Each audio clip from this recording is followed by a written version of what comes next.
Hi everyone. Welcome to my channel. Aribasat 245. Tell you a story about mango. Now start. आज कहानी है एक mango की। Mango बहुत ही प्यारा और मीठा फल है।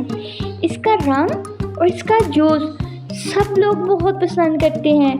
मैंगो को हर कोई पसंद करता है, चाहे वह छोटा है चाहे बड़ा। हर कोई इसको शौक से खाता है, हर एक को बहुत अच्छा लगता है। और मैंगो अपने आप में एक खास फल है, क्यों ना हो, क्योंकि मैंगो को फलों का बादशाह भी तो कहा जाता है।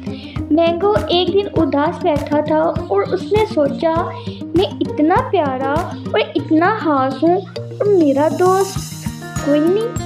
इतना वो सोच रहा था तो उसके पास उसका एक दोस्त आया और उसके दोस्त का नाम था बनाना। बनाना ने मैंगो से कहा, मैं तुम्हें पसंद करता हूँ, क्योंकि सब लोग तुम्हें पसंद करते हैं, इसलिए तुम भी मुझे अच्छे लगते हो। और बनाना एक बहुत ही फनी और मस्ती करने वाला फल था। एक दिन मैंगो और बनाना ने सोचा, क्यों ना हम एक नया दोस्त बनाएं, हमारे साथ और भी दोस्त होने चाहिए। और दोनों ने सोचा और अपने लिए एक दोस्त तलाश करने लगे।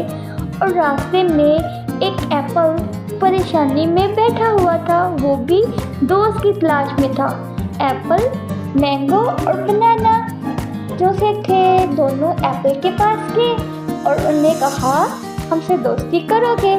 जैसे ही एप्पल ने ये सुना, एप्पल उनकी इस बात पे एग्री हो गया और उनकी दोस्ती में शामिल हो गया।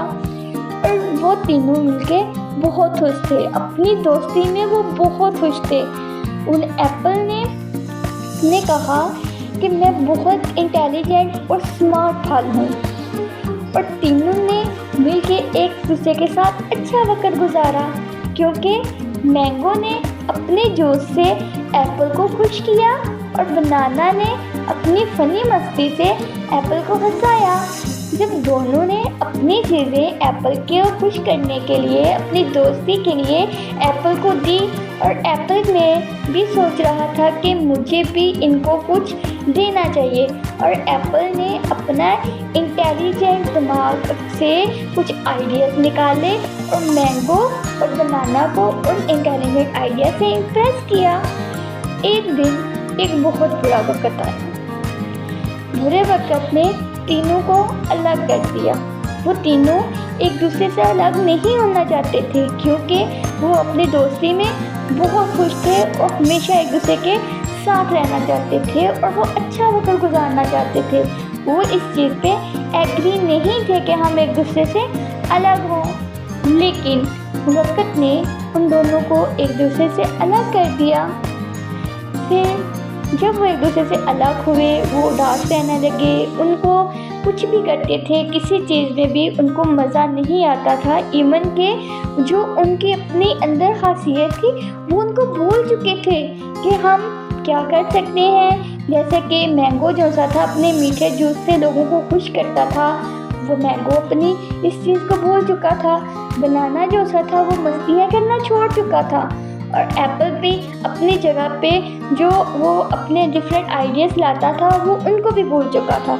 लेकिन इन तीनों ने हिम्मत नहीं हारी। वो उन तीनों ने मिलकर कोशिश की कि हम एक दूसरे के साथ रहेंगे, हमेशा रहेंगे। उन्होंने एक दूसरे को तलाश करना स्टार्ट कर दिया। उनकी मेहनत ज़ाया नहीं गई। उन्होंने एक दूसरे को तलाश किया और एक दूसरे से मिले, और उनको जैसे ही वो एक दूसरे से मिले, उनकी सारी ताकत वापस आना स्टार्ट हो गई और वो पहले की तरह खुश रहने लगे। उन्होंने महसूस किया कि हम हमेशा एक दूसरे के साथ ही अच्छे लगेंगे, हमें एक दूसरे के साथ ही वक्त गुजारना चाहिए, इसी तरह हम खुश रह सकते हैं, फिर से मिलकर एक अच्छा वक्त गुजार सकते हैं। ना सोचा और इस चीज़ से हमें पता चलता है कि दोस्ती की कितनी बड़ी ताकत है। जैसे मैंगो, बनाना और एप्पल ने मिलकर एक दूसरे की मदद की, एक दूसरे के साथ अच्छा वक्त गुजारा। और इसी के साथ मैंगो के दोस्तों की खासियत ये है, जैसा कि जो मैंगो है मीठा और प्यारा है, बनाना फनी और मस्ती करने वाला है, एप्पल इंटेलिजेंट और स्मार्ट है। तीनों मिलकर एक दूसरे से अच्छे वक्त की एग्जाम्पल दी, क्योंकि वे एक दूसरे के साथ खुश थे और इसने मिलकर वक्त गुजारा और उन्होंने साबित किया कि मिलके और दोस्ती में हम बहुत अच्छा वक्त गुजार सकते हैं। उम्मीद है कि आपको मेरी ये कहानी बहुत बहुत बहुत पसंद आई होगी और मिलेंगे नेक्स्ट कहानी के साथ। Goodbye. Friends.